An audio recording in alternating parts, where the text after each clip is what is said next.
मैं कुमकुम जैन आप सभी का एक बार फिर स्वागत करती हूँ जनरल साइंस की इस क्लास में। जनरल साइंस की इस क्लास में हम अपना जीके स्ट्रॉन्ग कर सकते हैं बच्चों, और हम यहाँ से कंपटीशन में आने वाले मोर इम्पॉर्टेंट क्वेश्चंस की बात करेंगे। ठीक है स्टूडेंट्स, चलिए स्टार्ट करते हैं आज का ये वीडियो।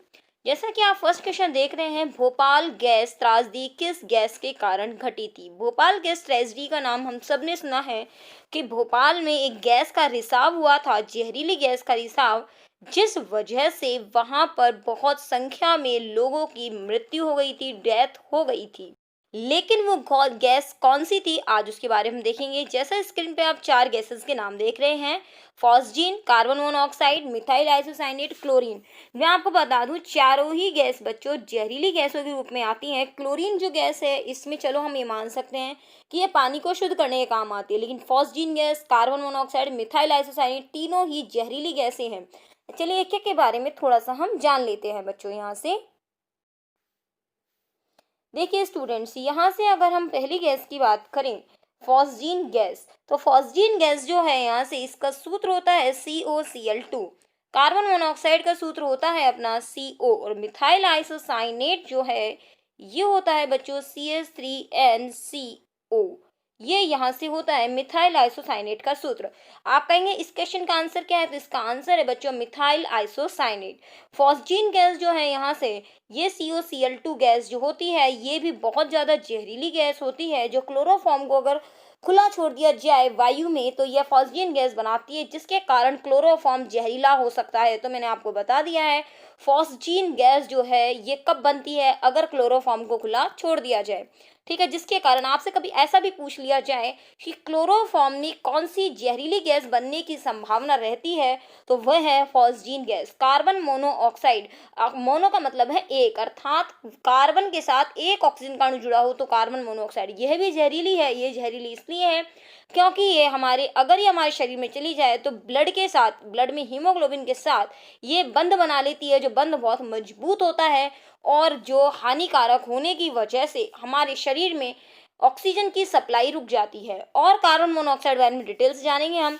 यहाँ से आंसर अपना है मिथाइल आइसोसाइनेट। बच्चों एक चीज और मैं आपको यहाँ से बता दूं कि भोपाल गैस ट्रेजेडी जो है ये 2 दिसंबर की रात को हुई थी। 2 दिसंबर की रात को हुई थी। इट मीन्स इसकी जो घटना की डेट बताई जाती है वो बताई जाती है 3 दिसंबर 1984 को यह घटना हुई थी। भोपाल में एक पेस्टिसाइड बनाने की कंपनी है। पेस्टिसाइड क्या होते हैं, कीटनाशक होते हैं।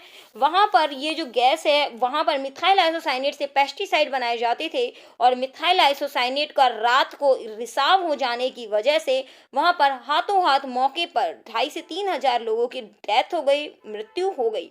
ये गैस इतनी जहरीली थी कि लास्ट तक इसके प्रभाव जो थे वो देखे गए। लगभग 5 लाख लोगों पर इसके प्रभाव देखे गए बाद तक भी। तो यह गैस जहरीली गैस थी। आपको फिर से बता दें, एक अपने पास थोड़ी सी न्यूज़ है, उसको भी देख लेते हैं बच्चों। यहाँ से हम बच्चों आपके पास यहाँ पर है, भोपाल के मध्य प्रदेश राज्य में भोपाल शहर में 3 दिसंबर सन 1984 को यह एक दुर्घटना हुई। इसे भोपाल गैस कांड या भोपाल गैस त्रासदी के नाम से जाना जाता है। भोपाल में यूनियन कार्बाइड नामक कंपनी के कारखाने से एक जहरीली गैस का रिसाव हुआ, जिससे लगभग 15,000 से अधिक लोगों की जान गई। यहाँ पर 15,000 का आंकड़ा दे रखा है, लेकिन मैं आपको बता दूं कि आगे तक भी इसके प्रभाव जो है वो लाखों लोगों पे दिखाई दिए गए थे, और बहुत सारे लोग अनेक तरह की शारीरिक अपंगता से लेकर अंधेपन के शिकार भी हुए। और इस गैस का मिथाइल आइसोसाइनेट नामक जहरीली गैस का वहां पर रिसाव हुआ था। मैंने आपको एक चीज और बता दी थी कि ये जो कंपनी थी, जो यूनियन ये कार्बाइड कंपनी लिखी हुई है, ये पेस्टिसाइड बनाने की कंपनी थी। ओके स्टूडेंट्स, चलिए चलते हैं हम नेक्स्ट क्वेश्चन की तरफ। बच्चों यहाँ से नेक्स्ट क्वेश्चन है अपना, गामा किरणों से क्या हो सकता है। पहले तो हम गामा रेज बता दें आपको, गामा रेज क्या होती है। बच्चों एक रेज होती है अल्फा, एक होती है बीटा, और एक होती है गामा रेज। किरणें, गामा किरण, जैसे एक्स किरण होती है, आपने पढ़ा है एक्स रेज, इसी तरह से किरण एक और होती है, गामा किरणें होती है। गामा किरणों की खासियत क्या होती है, इनकी भेदन क्षमता बहुत ज्यादा होती है, अर्थात अगर ये किसी चीज से पार हो जाए तो ये बहुत ही तीव्र गति से पार हो सकती हैं। अल्फा भी पार हो सकती है, लेकिन भेदन क्षमता कम होती है, बीटा की उससे ज़्यादा होती है, और गामा की अल्फा और बीटा से सबसे ज़्यादा होती है। तो गामा किरणें जो होती हैं वो आसानी से टिश्यूज़ को, हमारे शरीर को भी पार कर सकती हैं। जितने भी रेडियो एक्टिव पदार्थ होते हैं बच्चों, जितने भी क्या होते हैं, रेडियो एक्टिव पदार्थ होते हैं जिनसे लगातार विकिरणों का उत्सर्जन होता है, उनमें ये अल्फा बीटा गामा तीनों किरणें होती हैं। अब कह रहे हैं कि गामा किरणें अगर कहीं पर उत्सर्जित हो रही हैं और वो हमारे शरीर में, मैंने जैसा कि आपको कहा, गामा किरणों की भेदन क्षमता, इंग्लिश में बोलते हैं पेनिट्रेशन पावर, भेदन क्षमता बहुत ज्यादा होती है, अर्थात पार करके जा सकती हैं। तो क्या हो सकता है, छींकना, जलन, ज्वर, जीन म्यूटेशन। तो हाँ बिल्कुल, जो इसका पहला ऑप्शन आपको दिखाई दे रहा है सबसे अलग सा, जीन म्यूटेशन। म्यूटेशन का मतलब होता है बच्चों हिंदी में उत्परिवर्तन। म्यूटेशन इंग्लिश का शब्द है, हिंदी में बोलते हैं बच्चों इसको उत्परिवर्तन। चूंकि मैं आपको बार बार कह रही हूँ ये शरीर को भेदने की क्षमता भी रखती हैं, तो गामा किरणें अगर हमारे शरीर के अंदर चली जाएं तो हमारे जीन जो हैं, जो जीन क्या होते हैं, जीन बेटा गुणसूत्र पर लगी हुई छोटी छोटी सी डॉट जैसी संरचना होती है, बिंदु संरचना होती है, वो जीन होती है जो एक पीढ़ी से दूसरी पीढ़ी में लक्षणों को ट्रांसफर करती है, वो लक्षणों को आगे पहुंचाती है। ठीक है, अब यहाँ से अगर जीन में परिवर्तन हो जाए तो एक पीढ़ी से दूसरी पीढ़ी में ट्रांसफर होने वाले, स्थानांतरण होने वाले लक्षणों में परिवर्तन होने लग जाता है। और मैं आपको बता दूं, ये जो उत्परिवर्तन होते हैं, उत्परिवर्तन और परिवर्तन में क्या अंतर होता है, कई को ये भी कंफ्यूजन होगा कि मैडम परिवर्तन और उत्परिवर्तन में क्या अंतर है। तो बच्चों, परिवर्तन जो होता है वो धीरे धीरे होता है और उत्परिवर्तन होता है अचानक से होने वाला परिवर्तन, ये कहलाता है उत्परिवर्तन। और उत्परिवर्तन जो होता है बच्चों, ये हानिकारक भी हो सकता है और लाभदायक भी हो सकता है, किसी के लिए घातक भी हो सकता है और बेनिफिशियल भी हो सकता है। तो गामा किरणों की भेदन क्षमता ज्यादा होने के कारण ये हमारे जीन्स में क्या कर देती है, म्यूटेशन कर देती हैं, अर्थात हमारे जीन में उत्परिवर्तन की क्षमता रखती हैं। ठीक है, छींकना, जलन, ज्वर मतलब बुखार, ये बहुत सामान्य सी चीजें हैं, जीन म्यूटेशन इसका आंसर है। चलते हैं नेक्स्ट क्वेश्चन पर। तो नेक्स्ट क्वेश्चन है, बारूद का मिश्रण होता है। बारूद तो आपने खूब सुना है, बारूद क्या होता है, एक विस्फोटक चीज होती है। तो बारूद किसका मिश्रण है, बालू और टीएनटी, टीएनटी और charcoal, nitre, sulphur, charcoal, sulphur, बालू, चारकोल। तो मैं आपको बता दूं बच्चों, जो टीएनटी लिखा हुआ है बिल्कुल यही है, बालू और टीएनटी। टीएनटी का फुल फॉर्म है ट्राई नाइट्रोटोलुइन। क्या नाम है, ट्राई, फिर से बोल रही हूँ, एक टी का मतलब क्या है, ट्राई, एन का मतलब क्या है बच्चों, नाइट्रो, और टी का मतलब क्या है, दूसरे टी का मतलब है टोलुइन। अब जो साइंस के स्टूडेंट्स हैं वो तो इसका फॉर्मूला भी देख लेंगे, जैसा इसको हमने लिखा है स्ट्रक्चर में, जैसा कि इसका नाम लिखा है। चलिए स्ट्रक्चर में बना देते हैं, साइंस के स्टूडेंट्स इसको भी देख रहे हैं। तो यहाँ पर टोलुइन की जो संरचना होती है सभी जानते हैं, साइंस वाले, CH3, बेंजीन पे CH3 लगा दें, और ट्राई नाइट्रो बोल रहा है तो तीनों पोजीशन पर क्या लगा दिया, NO2 लगा दिया। तो ये इसकी संरचना होती है TNT की, और इसके साथ बालू मिला दी जाए तो इसका मिश्रण क्या कहलाता है, बालू और TNT का मिश्रण बारूद कहलाता है, विस्फोटक चीज है। चलते हैं नेक्स्ट पर। देखिए यहाँ पर, उपास्थि और हड्डियों के निर्माण और संपोषण में आवश्यक तत्व होता है। ये उपास्थि शब्द का मतलब आपको बता दें हम बच्चों, उपास्थि को इंग्लिश में कहा जाता है कार्टिलेज। क्या कहते हैं बच्चों, कार्टिलेज। कार्टिलेज क्या होती है, मैं आपको बता दूं, हड्डी और अस्थि और उपास्थि में क्या अंतर है। अस्थि जो होती है जैसे हाथ की हड्डी, पैर की हड्डी, लेकिन कुछ जगह हड्डी से तो क्या होती है, चीज मुलायम होती है, लेकिन मांसपेशी से कठिन होती है। जैसा कान, कान को अपने हाथ लगा के देखिए, क्या आपका कान जो है आसानी से मुड़ सकता है, क्या इसके अंदर आपको कुछ कुछ हड्डी जैसा संरचना महसूस होती है, तो आप आसानी से देख पा रहे हैं कि कान को मोड़ सकते हो, लेकिन कुछ कठोर कठोर सी संरचना यहाँ पर है। तो बच्चों, वो कठोर सी संरचना जो होती है वो क्या होती है, वो उपास्थि होती है। ठीक है, तो अस्थि और उपास्थि, अस्थि जो होती है वो हड्डी हम उसको बोलते हैं, कठोर होती है, लेकिन उपास्थि थोड़ी सी लचीली होती है। जो कान में आपके है वो क्या होती है, उपास्थि होती है। ठीक है, तो इसका जो हड्डियों के निर्माण के लिए उपयोगी है, वो हड्डी के निर्माण के लिए कौन सा आएगा बच्चों, वो आएगा आंसर यहाँ से कैल्शियम। चलिए नेक्स्ट क्वेश्चन पे चलते हैं। नेक्स्ट क्वेश्चन तो बहुत आसान है, ओजोन में होती है। 9th वाले बच्चों के लिए बहुत आसान है, क्योंकि वो जानते हैं ओजोन का सूत्र क्या होता है बच्चों। यहाँ से ओजोन का सूत्र होता है O3। अब सबके लिए आसान हो गया होगा। O3 में क्या होता है, आपको कौन सा सूत्र दिखाई दे रहा है, क्या नाइट्रोजन दिख रही है, क्योंकि नाइट्रोजन का सूत्र क्या होता है, N2 होता है। हाइड्रोजन का सूत्र क्या होता है, H2। कार्बन क्या होता है, केवल कार्बन। ऑक्सीजन और कार्बन मतलब O2 और कार्बन, तो केवल क्या होती है ओजोन में, केवल ऑक्सीजन होती है। आंसर क्या आएगा, ए। नेक्स्ट क्वेश्चन देखते हैं बच्चों। यहाँ से देखिए, यहाँ से बहुत ही अच्छा, बहुत ही प्यारा क्वेश्चन है। यहाँ से निम्नलिखित में से वह कौन सी गैस है जिसे एक्वा लंग्स में गोताखोर द्वारा सांस लेने के लिए ऑक्सीजन में मिलाया जाता है? एक्वा लंग्स कुछ भी नहीं है बेटा। एक्वा लंग्स, अपन लंग्स की बात ही कर रहे हैं कि जो अपने फेफड़ों में गोताखोर द्वारा सांस लेने के लिए ऑक्सीजन में क्या मिलाया जाता है। मैं आपको बता दूं, गोताखोर जब समुद्र के अंदर जाते हैं, आपने टीवी में भी देखा है कि जब अंदर व्यक्ति कोई समुद्र के अंदर जा रहा है तो अपने शरीर पर एक सिलेंडर लेके जाता है, जो कहते हैं ये ऑक्सीजन सिलेंडर लेके जा रहा है। आपको बच्चों में बता दूं, वो खाली ऑक्सीजन नहीं होती है, उस ऑक्सीजन के अंदर क्या होती है साथ में मिली हुई, उसके अंदर हीलियम भी मिली हुई होती है। केवल प्योर ऑक्सीजन का वह कभी भी सिलेंडर नहीं होता। ऑक्सीजन के अंदर कुछ मात्रा में नाइट्रोजन होती है और कुछ मात्रा में हीलियम। आप कहेंगे मैडम आपने नाइट्रोजन ही क्यों नहीं बोल दिया, तो मैं आपको बता दूं बच्चों, वायुमंडल में जो अपने पास हवा है, हवा के अंदर सबसे ज्यादा मात्रा किसकी होती है? नाइट्रोजन की। फिर कौन सी होती है? ऑक्सीजन। तो उस ऑक्सीजन के सिलेंडर में नाइट्रोजन और ऑक्सीजन तो है ही, लेकिन साथ में जो गैस मिलाई जाती है, अलग से जो मिलाया जा रहा है, वो क्या मिलाया जा रहा है? हीलियम।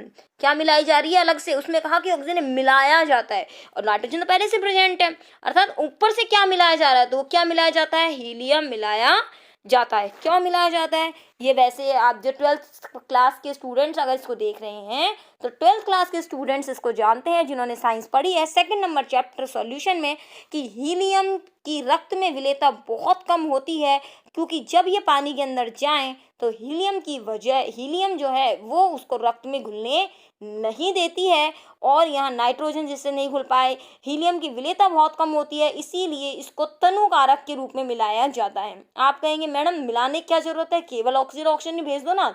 अपन ऐसा भी तो कर सकते हैं ना कि हम केवल ऑक्सीजन को भेज दे, हीलियम को मिलाए नहीं ना, अपने को तनुकारी के रूप की जरूरत पड़ेगी। तो मैं बता दूं बच्चों, प्योर ऑक्सीजन का सिलेंडर नहीं जा सकता, प्योर ऑक्सीजन लेकर कोई व्यक्ति नहीं जा सकता। कारण क्या है? प्योर ऑक्सीजन बहुत ज़्यादा बच्चों क्रियाशील होती है और बहुत ज़्यादा क्रियाशील चीज को वह ग्रहण नहीं कर सकता। जितनी मात्रा में एक बार में सांस लेने में ऑक्सीजन की आवश्यकता है, केवल उतना ही ऑक्सीजन उसको लेना है। तो इसीलिए उसको डाइल्यूट करने के लिए, उसको तनु करने के लिए केवल क्या मिलाया जाता है? हीलियम मिलाया जाता है। हीलियम क्यों मिलाया जाता है? क्योंकि हीलियम की रक्त में विलेयता बहुत कम होती है। आगे देखिए नेक्स्ट क्वेश्चन। ये बच्चों जो छोटा सा क्वेश्चन है, आप खुद ही दे देंगे इसका आंसर क्या है, कि शरीर की कैलोरी आवश्यकता गर्मी की अपेक्षा सर्दियों में बढ़ जाती है। हम जानते हैं सर्दियों में हम ज्यादा खाना खाते हैं, हमें ज्यादा भूख लगती है। क्यों क्यों लगती है भूख? क्यों ज्यादा कैलोरी की आवश्यकता होती है? क्यों हमें सर्दियों में ज्यादा खाना चाहिए? क्या शरीर में चर्बी बनानी है, हमें वसा बनानी है? क्या गिरते वालों की क्षतिपूर्ति करनी है, तापमान बनाए रखना है, या अधिक प्रोटीन को भंग करना है? बच्चों बताओ, सर्दी में क्या लगती है? हमें सर्दी लगती है, हमें क्या चाहिए होती है? हीट चाहिए होती है। और मैं आपको बता दूं बच्चों, जब खाना खाते हैं हम, तो खाना खाने के बाद हमारे शरीर के अंदर ऊष्मा उत्पन्न होती है, जिससे हम सर्दी से बचाव कर सके। अर्थात शरीर का ताप बनाए रखने के लिए हमें अधिक भोजन की आवश्यकता होती है। तो कैलोरी की आवश्यकता गर्मी की अपेक्षा ज्यादा सर्दियों में होती है, क्योंकि शरीर का तापमान बनाए रखना होता है। देखिए नेक्स्ट क्वेश्चन। नेक्स्ट चीज है, खाद्य परिरक्षण के रूप में सबसे अधिक प्रयोग होने वाला पदार्थ है। खाद्य परिरक्षण क्या होता है बच्चों? हम आपको बता दें, मार्केट से जितना भी डिब्बा बंद खाद्य पदार्थ आता है, जैसे खाना कौन सा, जैसे सॉस आती है मार्केट से, केचप आता है, टमाटर सॉस, अच्छा और क्या क्या आता है अपने पास, बहुत सारी चीजें अपन रेडीमेड लाते हैं, खाने के लिए लाते हैं ना, उसमें एक्सपायरी डेट भी लिखी होती है कि इतने से पहले इसको यूज कर लें। टॉफियां भी आती है, खाने का जितना भी मटेरियल हम बाहर से लाते हैं, डिब्बा बंद या पैकेट्स में जितना भी खाना लाते हैं, उसके अंदर कोई ना कोई हमें प्रिजर्वेटिव मिलाना होता है। यहाँ तक कि हम अचार भी लाते हैं मार्केट से बना बनाया, नमकीन वगैरह, बिस्किट वगैरह सारी चीजें लेके आते हैं, तो उसमें कुछ ना कुछ ऐसी चीज मिलाई जाती है ताकि वो खाना खराब नहीं हो। ठीक है, तो क्या मिलाया जाता है? उसको क्या बोलते हैं? खाद्य परिरक्षक। इंग्लिश में बोलते हैं बच्चों प्रिजर्वेटिव। सामान्य प्रिजर्वेटिव के रूप में नमक, चीनी, तेल, इनका भी प्रयोग किया जाता है, लेकिन मार्केट में सबसे ज्यादा किसका यूज होता है? Sodium carbonate, tartaric acid, acetic acid, benzoic acid का सोडियम लवण। तो इसका आंसर है बच्चों बेंजोइक एसिड का सोडियम लवण, या हम इसका दूसरा नाम सोडियम बेंजोएट भी कह सकते हैं, जो कि खाद्य परिरक्षक के रूप में प्रयोग होता है, अर्थात भोजन को खराब होने से बचाने के लिए होता है। मैं आपको बता दूं बच्चों, टार्ट्रिक एसिड भी इसमें काम आ सकता है। टार्ट्रिक एसिड कब मिलाया जाता है? जब अचार वगैरह बनाए जाते हैं घरों में, तो उस समय टार्ट्रिक को यूज किया जाता है, लेकिन सबसे ज्यादा यूज होने वाला कौन सा है? Sodium benzoate. देखिए नेक्स्ट क्वेश्चन। बच्चों नेक्स्ट क्वेश्चन देख लीजिए, निम्नलिखित में से सबसे ज्यादा विषाक्त वो कह रहा है इनमें से कौन सी सबसे ज्यादा विषाक्त है। इसका मतलब ये तो कंफर्म हो गया कि ये चारों ही विषाक्त हैं। तो CO2 तो हम जानते हैं हमारे लिए बिल्कुल भी अच्छी है ही नहीं। एक है कार्बन मोनोऑक्साइड मतलब CO, सल्फर डाइऑक्साइड मतलब SO2 और क्लोरीन मतलब Cl2 गैस। तो वही कह रहा है चारों में से सबसे ज्यादा कौन है, चारों विषाक्त है, नहीं चारों में कौन है। तो बच्चों इसका आंसर है कार्बन मोनोऑक्साइड। चलिए आंसर बता देते हैं। कार्बन डाइऑक्साइड को तो आप वैसे ही जानते हैं, क्योंकि कार्बन डाइऑक्साइड हमारे हरित गृह प्रभाव ग्रीन हाउस इफेक्ट में बहुत ज्यादा रोल रखती है, तो विषाक्त तो है। लेकिन कार्बन मोनोऑक्साइड इससे भी ज्यादा खतरनाक है कार्बन डाइऑक्साइड से। क्यों, चलिए आंसर बताते हैं क्यों। वही बात है, 12th क्लास के साइंस के स्टूडेंट्स हम नहीं जानते हैं इस चीज को, लेकिन फिर भी आप रिकॉल कर लीजिए क्या चीज है। बच्चों होता क्या है, जब हम कार्बन मोनोऑक्साइड हमारे शरीर में जाती है तो हमारे शरीर में उपस्थित हीमोग्लोबिन होता है। हीमोग्लोबिन को मैंने किससे लिखा, HB से। HB और CO को जोड़ोगे तो क्या बनेगा, HbCO। अर्थात हीमोग्लोबिन के साथ कार्बन मोनोऑक्साइड बंध बना लेती है, बॉन्ड बना लिया, मतलब क्या हो गया, उसके साथ जुड़ गया।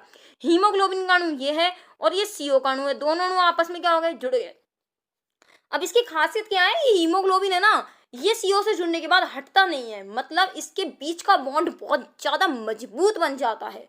लेकिन अगर ये हीमोग्लोबिन इस CO के साथ ना जुड़ के सामान्य रूप में ऑक्सीजन के साथ जुड़ता है तो क्या बनाएगा, वही HbO2 बनाएगा। और ये बॉन्ड जो होता है बेटा, ये बॉन्ड जो होता है वो कमजोर होता है। ये बॉन्ड क्या होता है, कमजोर। इसीलिए हीमोग्लोबिन जो होता है वो ऑक्सीजन को इस तरह से जोड़कर एक स्थान से कहाँ ले जाता है, हमारे शरीर के दूसरे स्थान तक। ये तो आप सभी जानते हैं, हमारे प्रत्येक अंग को काम करने के लिए ऑक्सीजन की आवश्यकता होती है। तो और इस ऑक्सीजन को एक स्थान से दूसरे स्थान पर ले जाने का काम कौन करता है, हीमोग्लोबिन। क्योंकि हीमोग्लोबिन और ऑक्सीजन का बॉन्ड बहुत ज्यादा स्ट्रॉन्ग नहीं है, इसलिए जब हीमोग्लोबिन ऑक्सीजन से जुड़ती है, एक स्थान पर जुड़ी और दूसरे स्थान पर जाकर ऑक्सीजन यहाँ से हट जाती है और यह हीमोग्लोबिन सामान्य हीमोग्लोबिन के रूप में कन्वर्ट हो जाता है।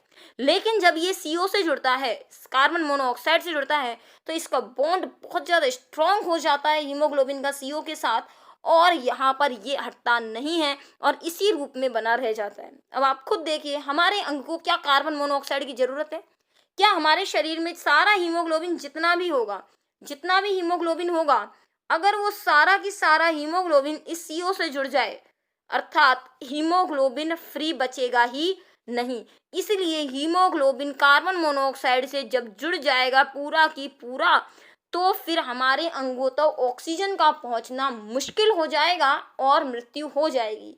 इसीलिए कहते हैं कि रात को अगर आप सर्दियों में अंगीठी जलाकर सो गए बंद कमरे में, तो वह व्यक्ति सुबह मरा हुआ मिल सकता है, क्योंकि उस समय अंगीठी के जलते समय यही गैस बनती है और ये हमारी हीमोग्लोबिन से जुड़ने के बाद शरीर में ऑक्सीजन की सप्लाई बंद कर देती है। इसीलिए क्या है, ये जहरीली गैस है। चलिए चलते हैं नेक्स्ट टॉपिक पर बच्चों, क्लियर करेंगे बच्चों। बोन ऐश में होता है, ऐश मतलब होता है बच्चों राख। क्या होता है बेटा, राख होता है। बोन मतलब क्या है, हड्डी। तो हड्डियों की राख में क्या होता है, मैं आपको बता दूं, हड्डी का नाम आया इसका मतलब कैल्शियम तो आएगा ही आएगा। और कैल्शियम के 3 ऑप्शन है, 1 2 और 3, तो ये ऑप्शन तो हो गया कट। अब वो कह दूं मैं आपको, हड्डियों में फास्फोरस भी होता है, तो ये वाला ऑप्शन भी हो गया कट। अब बचता है नीचे वाला C और D, तो आंसर आ जाएगा कैल्शियम फास्फेट। ठीक है, इस तरह से आप क्वेश्चन खुद भी सॉल्व कर सकते हैं। देखिए नेक्स्ट क्वेश्चन, यहाँ नेक्स्ट क्वेश्चन है, सागरीय खरपतवार किसका महत्वपूर्ण स्रोत है। खरपतवार आप सभी जानते हैं, खरपतवार का मतलब होता है बेकार की उगने वाली वनस्पति। तो इसका सीधा आंसर है बच्चों यहाँ से आयोडीन। ठीक है, चलिए बच्चों नेक्स्ट देखते हैं। गैसों के निम्न समूह में कौन सा हरित गृह प्रभाव में योगदान रखता है, मतलब ग्रीन हाउस इफेक्ट सबसे ज्यादा किससे होता है, CO2 और मीथेन, अमोनिया और ओजोन। तो मैं आपको बता दूं, अमोनिया ओजोन इसका आंसर नहीं है, CO और सल्फर डाइऑक्साइड नहीं है, कार्बन टेट्राफ्लोराइड नाइट्रस ऑक्साइड ये नहीं है। सबसे ज्यादा योगदान होता है CO2 और मीथेन का योगदान होता है सबसे ज्यादा।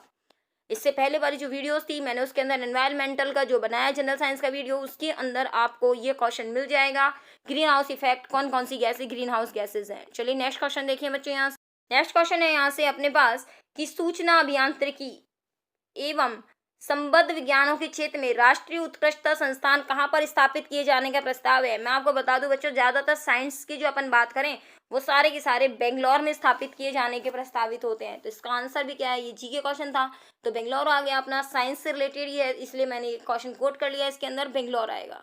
एक क्वेश्चन और देख लीजिए बच्चे, यहाँ से क्वेश्चन है अपना, एस्पिरिन का साधारण नाम क्या है। एस्पिरिन एक सरदर्द की दवाई होती है बच्चों, जैसे डिस्प्रिन होता है वैसे एस्पिरिन है, तो इसका साधारण नाम क्या है। मैं आपको 4 ऑप्शन पढ़कर नहीं बता रही हूँ, आपको देख सकते हैं, मैं सीधा आंसर बता रही हूँ, एसिटिल सैलिसिलेट एसिड। बच्चों वैसे एसिटिल सैलिसिलेट यहाँ पे गलत लिखा हुआ है, या तो एसिटिल सैलिसिलेट होना चाहिए खाली, या होना चाहिए एसिटिल सैलिसिलिक अम्ल। ठीक है, तो इसके मैं और एक बार स्लाइड दिखा देती हूँ, उसके अंदर 3 नाम लिखे हुए हैं। एस्पिरिन का स्ट्रक्चर बता देते हैं।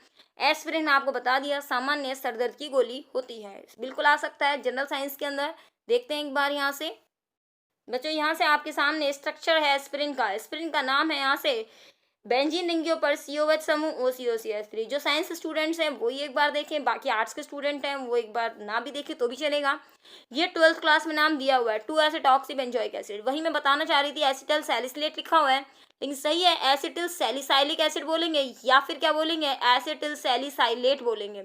ठीक है, अगर एसिड लगाते हो सैलिसिलिक आएगा, और अगर एट लगाते हो तो एसिड नहीं आएगा। तो ये इसके 3 नाम और हैं, इन तीनों में से कुछ भी कह सकते हैं। बेंजोइक एसिड क्यों कहा, क्योंकि इसके अंदर ये जो स्ट्रक्चर दिखाई दे रहा है केवल जिसमें गोला करा है, ये बेंजोइक एसिड है, और ये इसका साधारण सा ग्रुप है। ठीक है, और इसको सैलिसाइलिक एसिड क्यों बोला है बच्चों, यहाँ से वो बता देती हूँ। यहाँ से अपने पास सैलिसिलिक अगर अम्ल बोलते हैं यहाँ से हम, तो सैलिसिलिक अम्ल के लिए CH3COOH यहाँ से लिखना होता है हमें एक साइड में। तो उसके बाद ये सैलिसिलिक अम्ल का भी व्युत्पन्न है, इसलिए सैलिसिलिक अम्ल के रूप में भी इसको बोला जा सकता है। चलिए बच्चे, मिलते हैं अपन जनरल साइंस की नई वीडियो के साथ जल्दी ही, तब तक आप हमारे साथ बनी रहिए। इससे पहले मैंने 3 जनरल साइंस की वीडियो और बना रखे हैं, इसका प्लेलिस्ट का लिंक मैं आपको डिस्क्रिप्शन बॉक्स में दे रही हूँ। एक बार डिस्क्रिप्शन बॉक्स जरूर खोल के देखिएगा कि जनरल साइंस के और क्या वीडियोज़ मैंने बनाए हुए हैं। क्या आपको इसी स्क्रीन के लास्ट में आपको मेरे द्वारा आपको जो जनरल साइंस का वीडियो बनाया गया है उसका भी आपको वीडियो का एक छोटा सा मिलेगा, आपको छोटी स्क्रीन पे एक वीडियो दिखेगा, उस पर टैप करेंगे आप तो वो वीडियो खुल जाएगा। या सजेशन में आपको इसके वीडियोस जो दिखाई दे सकते हैं स्क्रीन पे, वहाँ से भी आप देख सकते हैं। 12th क्लास का कोई स्टूडेंट है तो मेरे इस चैनल पे 12th क्लास की भी क्लासेस चलाई जा रही हैं, तो आप चाहें तो 12th क्लास की क्लासेस जो हैं केमिस्ट्री की सारी क्लासेस मैं इस पर चला रही हूँ इसी चैनल पे। प्लेलिस्ट में जाके जरूर बच्चों एक बार देखेगा। चलिए मिलते हैं उसके बाद नेक्स्ट वीडियो में, तब तक के लिए धन्यवाद, बने रहिए हमारे साथ।